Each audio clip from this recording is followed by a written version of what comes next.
Champs academy. Myself Saurabh Srivastava और मैं आप लोग के सामने हाजिर हूँ क्लास 7 की वीडियो लेके।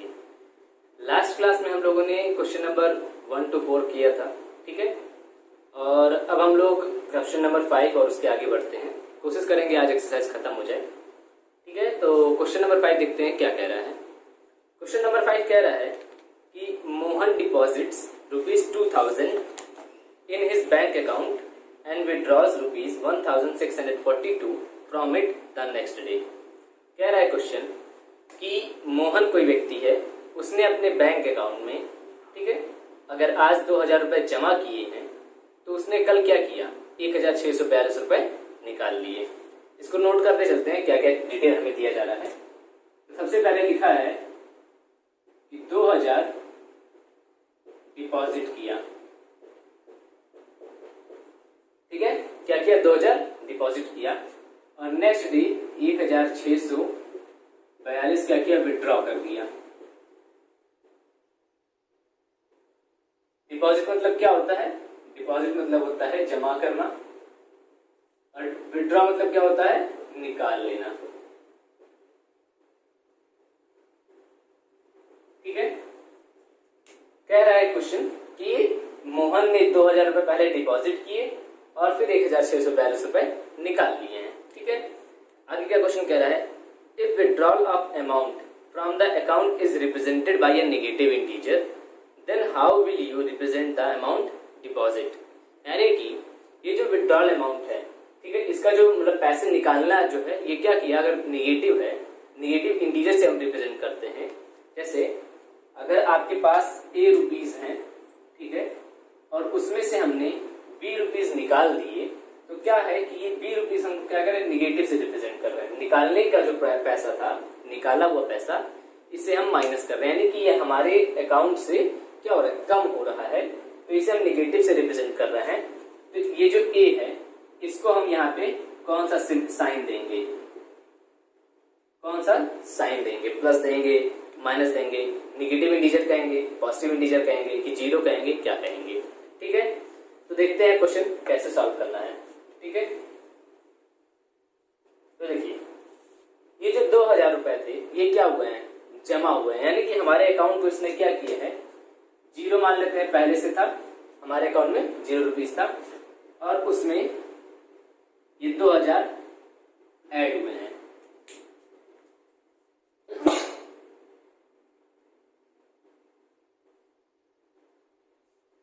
ये 2000 ऐड हुए हैं और फिर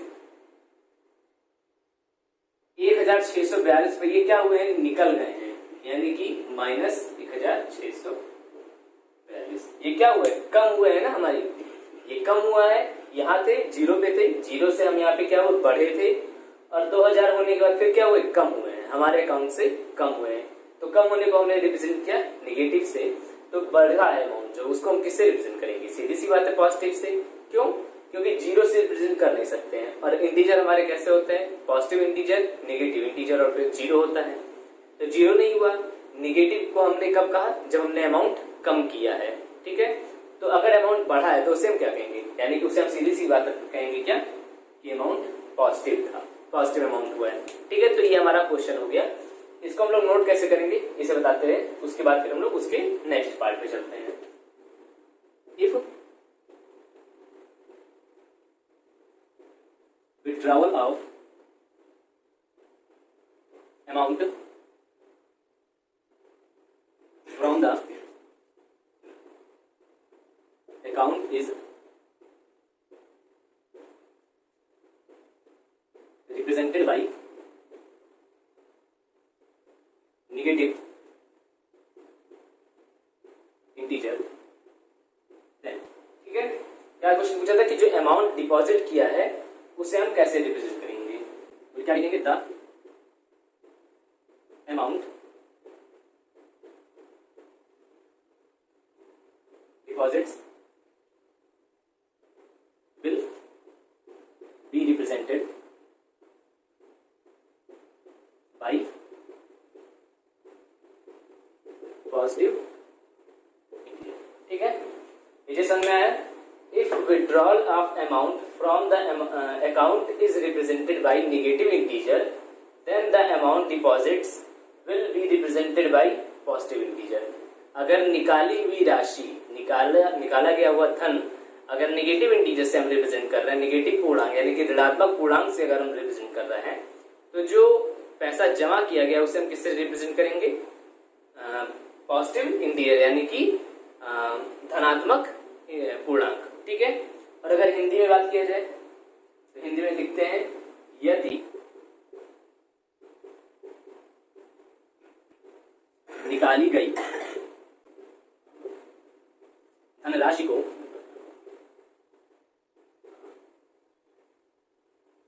ऋणात्मक पूर्णांक से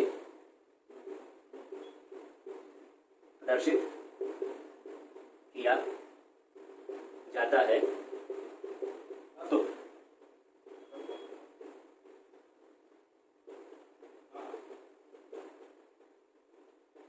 जमा की गई राशि को धनात्मक पूर्णांक से प्रदर्शित किया जाएगा। ठीक है।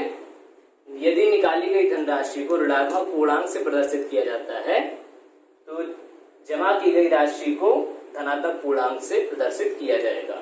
ठीक है। यहां तक नोट करिए, फिर हम लोग क्वेश्चन की अगली पार्ट पे चलते हैं। क्वेश्चन का नेक्स्ट पार्ट कह रहा है find the balance in Mohan's account after the withdrawal, यानी कि मोहन के अकाउंट में कितना रुपए बचते हैं। ठीक है। तो देखिए जमा कितना किया? 2000 और निकाला कितना? 1642। मान लेते हैं आपके पास 10 टॉफी है। ठीक है। क्या है? 10 टॉफी है और उसमें से मैंने 6 टॉफी वापस ले ली, आपसे ले ली, तो आपके पास बचेगा कितना? आप कहेंगे कि 10 में से 6 माइनस कर देंगे यानी कि 4 बचेगा। ठीक है। तो उसी तरह हमें यहाँ पे भी करना है कि 2000 रुपए मोहन के पास थे अकाउंट में, उसमें से उसने 1642 निकाल लिए हैं, तो हमें बाकी बचे हुए अमाउंट को फाइंड करना है। ठीक है। तो सॉल्व करके देखते हैं। देखिए यहाँ पे माइनस करना आप लोगों को आता होगा, फिर भी बार कर लेते हैं। यहाँ पे 0 है, यहाँ पे 2 है, यानी कि हमको यहाँ से एक कैरी लेना पड़ेगा +1। ये हो जाएगा 10, 10 - 2 हो जाएगा 8, और यहाँ पे अब हमने कैरी दे दिया तो यहाँ पे कितना हो जाएगा? ये यहाँ से कैरी लेगा और ये हो जाएगा 9, 9 - 4 5, लास्ट में यहाँ पे भी ये इससे कैरी लेगा, यहाँ पे कितना बचेगा? यहाँ पे भी हो जाएगा 9, 9 - 6 3, और यहाँ पे 1 - 1 0, यानी कि 358 रुपीज बचेंगे। ठीक है। ये तो हो गया हमारा कैलकुलेशन। अब इसको लिखेंगे कैसे ये भी बता देता हूं।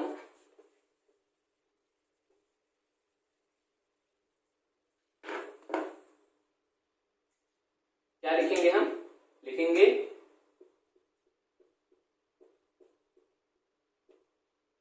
Mohan deposits is equal to 2000। ठीक है। फिर मोहन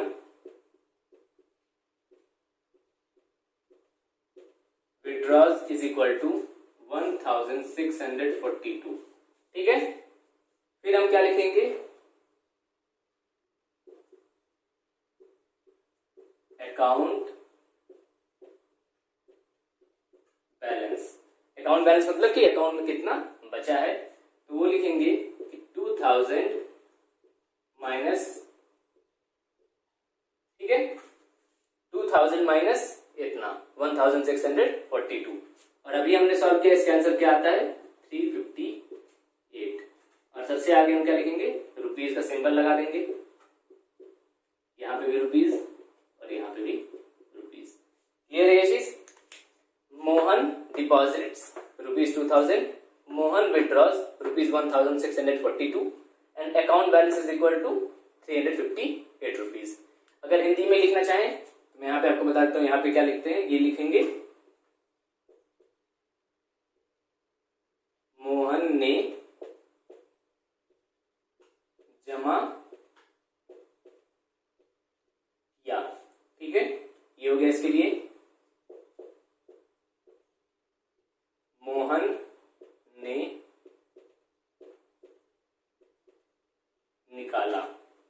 कितना 1642।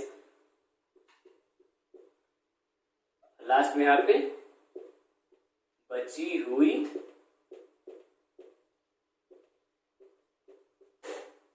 धनराशि, बची हुई धनराशि इतना हो जाएगा। ठीक है, तो आप लोगों ने पिछला नोट किया और फिर इसको भी नोट कर लीजिए। इंग्लिश वाले बच्चे क्या नोट करेंगे, Mohan deposits ₹2000, Mohan withdraws ₹1642, account balance is equal to इतना। मैथमेटिकल सब दोनों लोगों के लिए सेम है। और हिंदी वाले बच्चे क्या लिखेंगे, मोहन ने जमा किया, मोहन ने निकाला इतना और बची हुई धनराशि। क्लियर है ये चीज, नोट कर लीजिए। फिर हम लोग अगले क्वेश्चन पे चलते हैं। क्वेश्चन नंबर 6 करते हैं। कह रहा है Rita goes 20 kilometre toward east from point A to the point B. ठीक है, यानी कि रीता जो है वो ईस्ट की तरफ, ठीक है, ईस्ट की तरफ पॉइंट ए से पॉइंट बी की तरफ जाती है। कितनी दूर, 20 किलोमीटर्स। फिर कह रहा है from B C moves 30 kilometre toward west, यानी कि बी पॉइंट से वो पहले किधर गई थी, ईस्ट गई थी, फिर उसी बी पॉइंट से वो 30 किलोमीटर वेस्ट की तरफ जाती है along द सेम रोड, यानी कि सेम रोड पकड़ के। ठीक है, रोड में चेंज नहीं है, सेम रोड है। If the distance toward east is represented by positive integer then how will you represent the distance travelled towards west, यानी कि अगर ईस्ट की तरफ जो डिस्टेंस हम कवर कर रहे हैं, डिस्टेंस ट्रेवल कर रहे हैं, अगर वो पॉजिटिव इंटीजर से रिप्रेजेंट किया जा रहा है, तो वेस्ट की तरफ जब मूव करेंगे तो उसे हम कैसे इंटीजर से रिप्रेजेंट करेंगे। और लास्ट में क्या कह रहा है, by which integer will you represent her final position from A, यानी कि हमें लास्ट में फिर क्या करना है कि फाइनल पोजीशन निकालना है पॉइंट ए से। चलिए क्वेश्चन समझते हैं फिगर के माध्यम से। देखिए, मान लेते हैं ये कोई पॉइंट ए है और यहाँ पे कौन है, रीता है, अभी है, ठीक है, रीता है। फिर कह रहा है कि गोज 20 किलोमीटर टुवर्ड्स ईस्ट।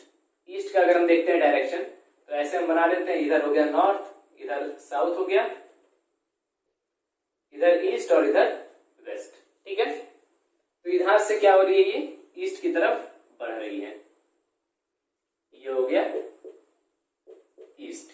और कितना जा रही है, जा रही है ये 20 किलोमीटर। तो ये 10 हो गया और ये 20 हो गया। ठीक है, ये पॉइंट कौन सा है, ये पॉइंट बी है। क्यों, क्योंकि लिखा है क्वेश्चन में कि Rita goes 20 kilometre toward east from a point A to point B, यानी कि रीता क्या हुआ, इधर में गई, कितना गई, 20 किलोमीटर। ठीक है, यहां तक क्लियर हुआ। फिर कह रही है, फिर क्वेश्चन कह रहा है from B C moves 30 kilometre toward west. तो अगर ईस्ट इधर है तो वेस्ट इधर है, तो हम वेस्ट की तरफ डायरेक्शन अपना बढ़ा लेते हैं थोड़ा सा। ये हो गया हमारा वेस्ट। ठीक है, और ये पॉइंट बी से बात कर रहा है कि पॉइंट बी से वो 30 किलोमीटर वेस्ट की तरफ बढ़ती है। तो देखिए 20 किलोमीटर तो हम यहां तक पहुंचे, ये 20 किलोमीटर था। तो अगर हम वापस आए यहां से, इसको मिटा देते हैं, अभी वापस से आते हैं यहां से, तो 20 किलोमीटर तो हमारा यहां तक कवर हो गया, ये हो गया हमारा 20 किलोमीटर। और यहां से हम और वेस्ट, अभी भी हमको 10 किलोमीटर बचा हुआ है डिस्टेंस, तो ये क्या होगा, 10 किलोमीटर और जाएगी यहाँ पे, ये हमारा हो गया 10 किलोमीटर। देखिए अब ये हम मान लेते हैं कोई पॉइंट सी है। ठीक है, तो क्या कह रहा है, पहले ए से बी गया कितना, 20 किलोमीटर, फिर बी से सी आया 30 किलोमीटर। तो क्या 30 किलोमीटर है, तो 20 + 10 = 30 किलोमीटर। क्लियर, तो ये हमने अपना फिगर बना लिया है। ठीक है, अब क्वेश्चन कह रहा था कि अगर ईस्ट डायरेक्शन में जाने वाले जो रोड जा रही है, जो डिस्टेंस कवर हो रहा है, इसे हम पॉजिटिव कह रहे हैं, यानी कि ये अगर ऐसे है, ये 10, ये 20 है। ठीक है, तो वेस्ट में जाने वाले डायरेक्शन को हम, या डिस्टेंस को हम क्या लिखेंगे, तो देखिए अगर हम इसे ए को 0 मान लें, तो ये +10, ये +20, हम नंबर लाइन पे चलते हैं तो क्या होता है, यहाँ +10, यहाँ +20, और 0 से लेफ्ट साइड में नंबर लाइन पे क्या आता है, निगेटिव नंबर्स आते हैं। और ये डिस्टेंस कितनी है, ये 10 ही है, तो ये हो जाएगा -10, इधर में आ जाएगा कहीं -20। क्लियर है ये क्वेश्चन, पहला पार्ट समझ में आया है। सेम उसी तरह जैसे हम लोगों ने पिछले क्वेश्चन में किया था। देखिए हमने लास्ट क्वेश्चन में क्या किया था कि निकाली हुई राशि और जमा की गई राशि दोनों एक दूसरे के अपोजिट होते हैं, ठीक है। उसी तरह यहाँ पे भी ईस्ट और वेस्ट ये दोनों क्या होते हैं, एक दूसरे के अपोजिट हो रहे हैं। यहाँ से अगर देखें तो अगर इस पॉइंट से, ये जो सेंटर पॉइंट है, यहाँ से अगर हमें ईस्ट जाना है तो हम राइट की तरफ बढ़ रहे हैं, और अगर हमें वेस्ट जाना है तो हम लेफ्ट की तरफ बढ़ रहे हैं। तो लेफ्ट राइट एक दूसरे के अपोजिट होते हैं। तो अगर राइट साइड में किसी पॉइंट 0 है, सेंटर मान लेते हैं, तो सेंटर से राइट जाने पे पॉजिटिव है, तो सेंटर से लेफ्ट आने पे क्या होगा, नेगेटिव होगा, ठीक है। तो यहाँ तक क्वेश्चन हो गया क्लियर। फिर कह रहा है by which integer will you represent her final position from A. तो फाइनल पोजिशन अगर एक से निकालना है तो देखिए ए यहाँ है और फाइनल पोजिशन वो क्या है उसका, सी पे है। तो सी और ए के बीच में कितना डिस्टेंस है, डिस्टेंस तो 10 किलोमीटर है, लेकिन अगर हम देखें तो ये वेस्ट की तरफ है और वेस्ट में नंबर आने पे क्या होते हैं, नेगेटिव हो जाते हैं। तो हम क्या कहेंगे कि final position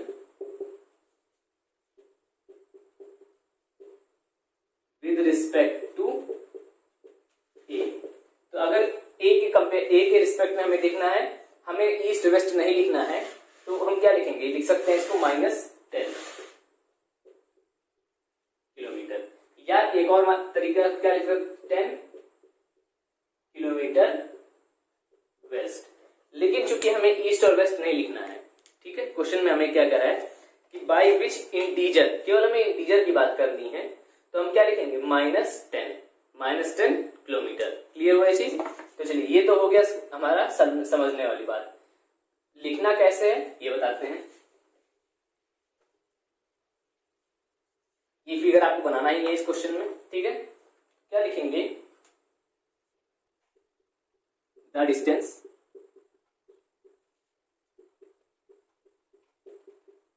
travel towards waste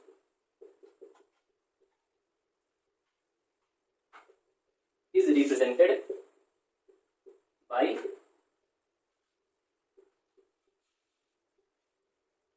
negative integers, ठीक है, नेगेटिव इंटीजर्स। ये होगा हमारा आंसर। हिंदी में बात की जाए,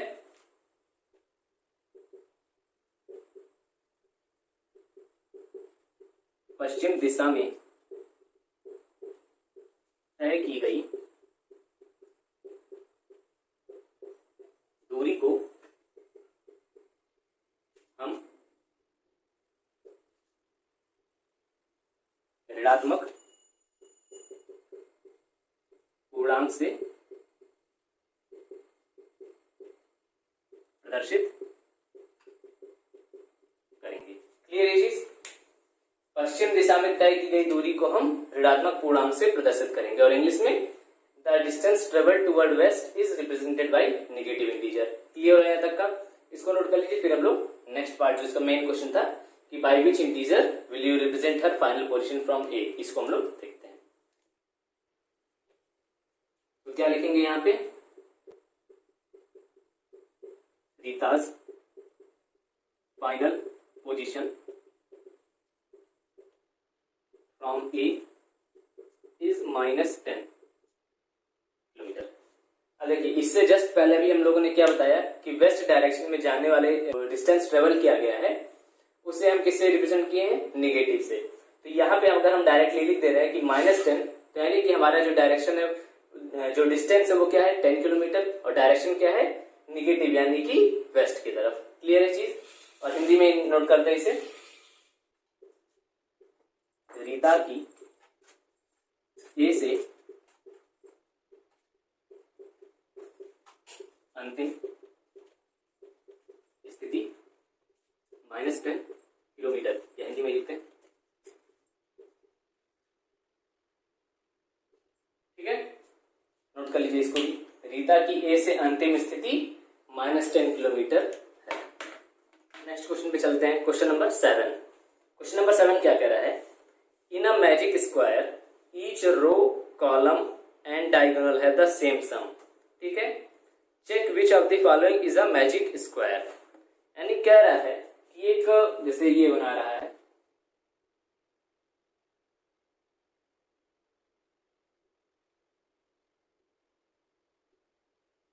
ठीक है, कह रहा है क्वेश्चन ये एक मैजिक स्क्वायर कहलाएगा अगर हम इसको रो वाइज जोड़ें, ठीक है, या फिर कॉलम की तरह जोड़ें,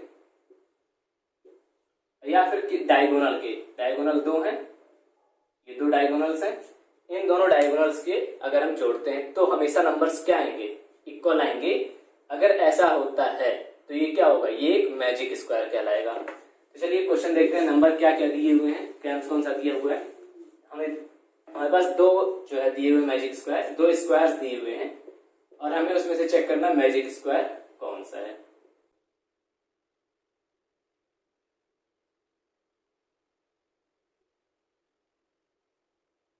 नंबर है 5, -1 -4, -2 -5 7 -3 3 और 0। ठीक है, ये पहला है। तो दूसरा क्या है,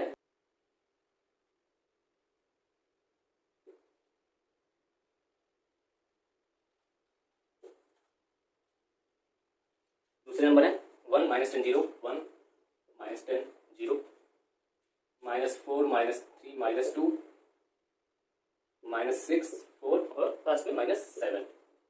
ठीक है, ये दो स्क्वायर दिए हुए हैं, हमें चेक करना है मैजिक स्क्वायर कौन सा है। और मैजिक स्क्वायर चेक कैसे करेंगे कि अगर हम उससे चाहे ऐसे रो वाइज जोड़ें तो मान लीजिए वैल्यू ए आती है, कॉलम वाइज जोड़ते हैं तो भी वैल्यू ए आनी चाहिए, और अगर डायगोनल जोड़ते हैं तो भी वैल्यू ए आनी चाहिए। जो इन दोनों में से जो भी स्क्वायर इस कंडीशन को सेटिस्फाई करेगा वही होगा मैजिक स्क्वायर। तो चलिए सबसे पहले हम चेक करते हैं पहले वाले को, इसको चेक करते हैं। पोजीशन हम लोग देखते हैं, सबसे पहले हम नाम दे देते हैं इसको 1 2 3। ये कौन है, ये है कॉलम। ये क्या होता है, ये कॉलम है और ये रोज है। तो रो 1 2 3, क्लियर। तो चलिए हम लोग पहले जोड़ते हैं रो 1 को।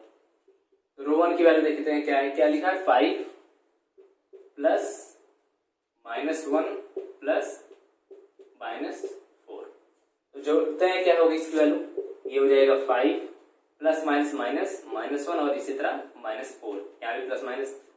तो वैल्यू आ गई इसकी 0। क्यों, 5 में से 1 माइनस करेंगे 4 और 4 में से 4 माइनस करेंगे 0, या इसको आप ऐसे ले सकते हैं 5, देखिए माइनस माइनस है तो दोनों चीजें क्या हो जाएंगी, इस हम एक ब्रैकेट में कर लेते हैं 1 + 4। तो ये आ जाएगा हमारा 5 - 5 और वैल्यू आ गई हमारी 0। ठीक है, क्या आ गया, वैल्यू 0 आया। तो अब इसको यहां लिख लेते हैं 0, क्लियर। इसी तरह चलिए रो 2 पे चलते हैं।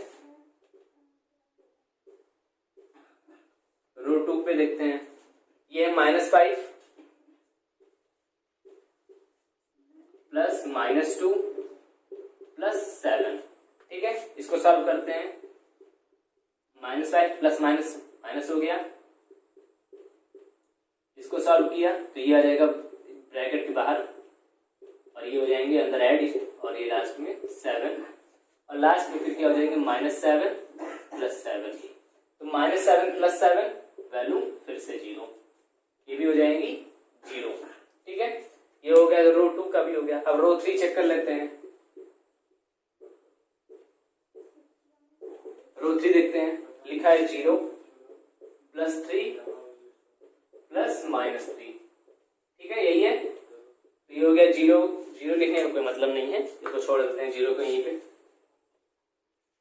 ये लिखा है 3 प्लस माइनस हो गया -3, वैल्यू 0। तो ये भी आ गया 0।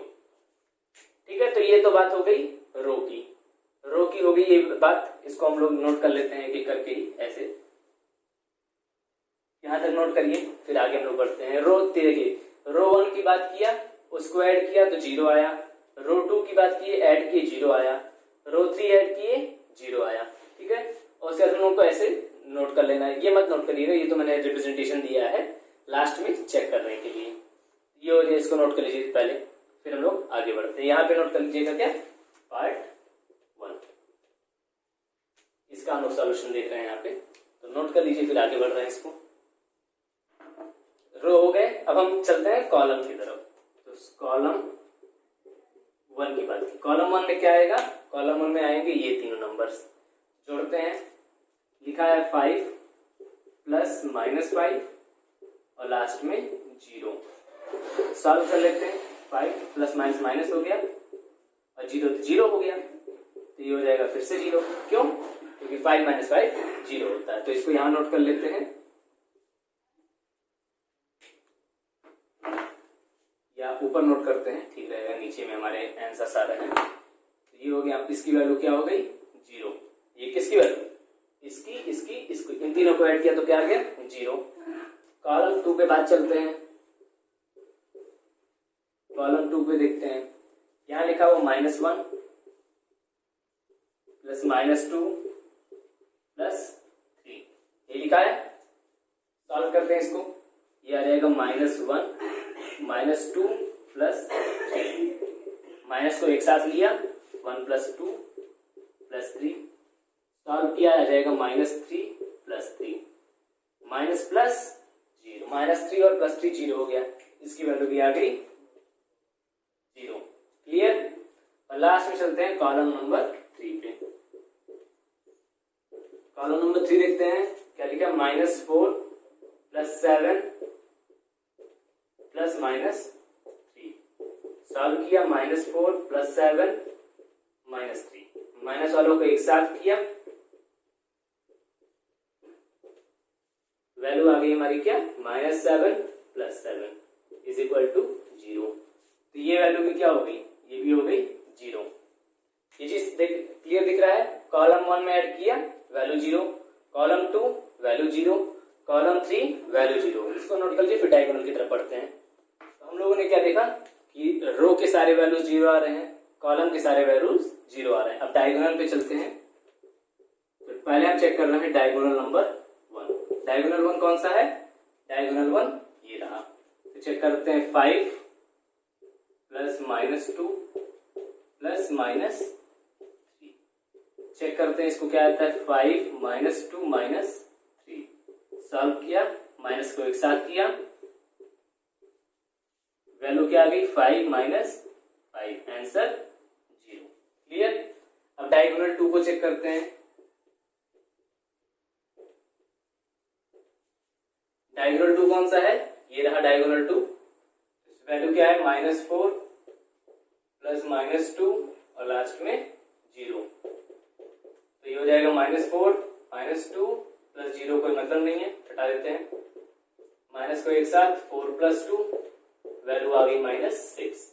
अब देखिए क्या हुआ, वैल्यू सारे रो सेम 0 0 0, सारे कॉलम सेम 0 0 0, डायगोनल में डायगोनल 1 भी 0, लेकिन डायगोनल 2 चूंकि -6 आ रहा है, यानी कि डायगोनल 2 जो है वो सेम नहीं है। तो हम क्या कहेंगे कि ये एक मैजिक स्क्वायर नहीं है, क्योंकि मैजिक स्क्वायर होने के लिए क्या कंडीशन थी कि row same, column same, diagonal same होनी चाहिए। डायगोनल सेम नहीं है, तो हम यहाँ पे लिख देंगे सिंस डायगोनल 2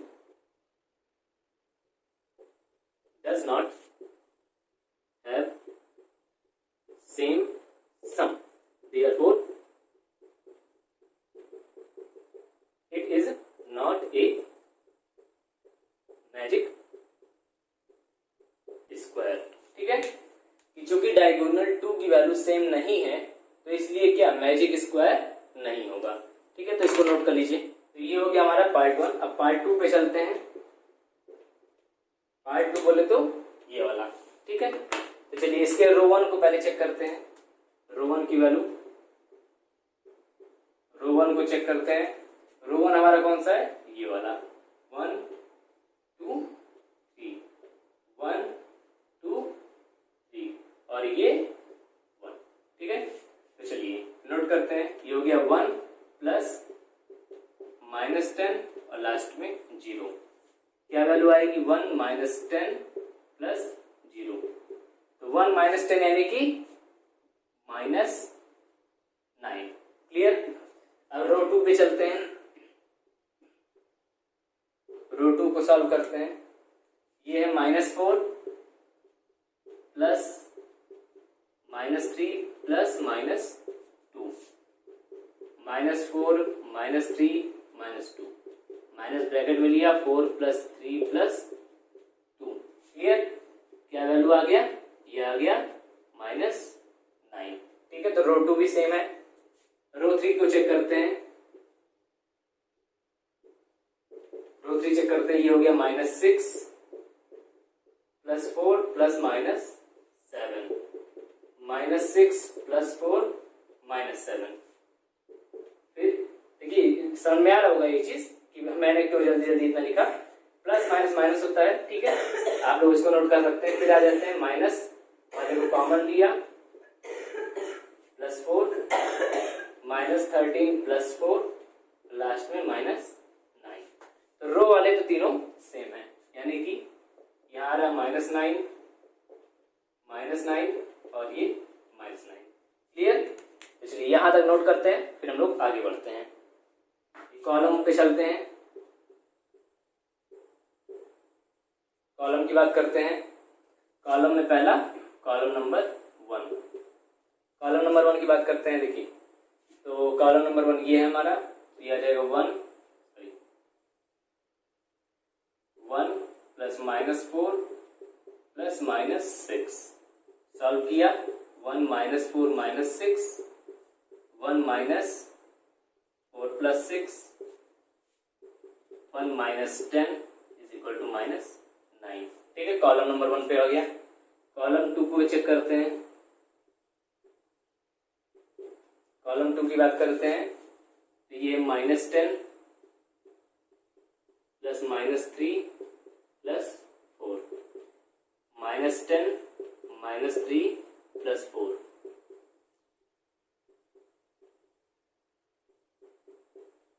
ये आ जाएगा -13 + 4 = -9। क्लियर? ये भी देख लीजिए, पहले हमने क्या कॉलम 1 को चेक किया -9, कॉलम 2 -9, यानी कि ये हो गया -9, ये भी -9। अब लास्ट में बात करते हैं कॉलम 3 की। कॉलम 3 को चेक करते हैं। ये 0 + -2 + -7, -2 -7, 0 कोई मतलब नहीं है, ये आ जाएगा -9। तो ये भी आ गया -9। तो ये क्या हो गया? ये कॉलम भी हमारे सारे सेम है, तो इसको नोट कर लीजिए।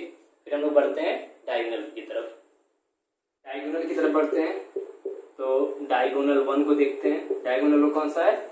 डायगोनल 1 इधर से है, डायगोनल और भी है ये, ठीक है, इसको भी डायगोनल देखते हैं। तो डायगोनल 1 की बात करें तो 1 + -3 + -7, ये हो जाएगा 1 -3 -7, 1 माइनस को बाहर लिया, 3 + 7, 1 - 10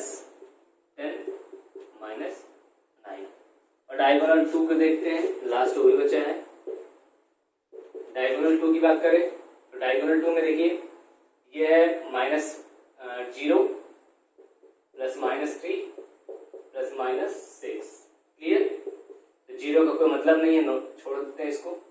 और ये हो जाएगा -3 + -6 माइनस हो जाएगा, ये हो जाएगा -9। तो इसमें देखिए डायगोनल 2 भी सेम हो गया। तो जब पिछले क्वेश्चन में हम लोगों ने देखा कि डायगोनल 2 सेम नहीं हुआ था, सारी चीजें सेम हो गई थी, लेकिन डायगोनल 2 नहीं सेम हुआ था। लेकिन यहाँ पे डायगोनल 2 सेम हो गया। तो हम लोग इसमें क्या लिखेंगे कि सबसे पहले सिंस, इसमें से लिखते हैं since each row column and diagonal have same sum,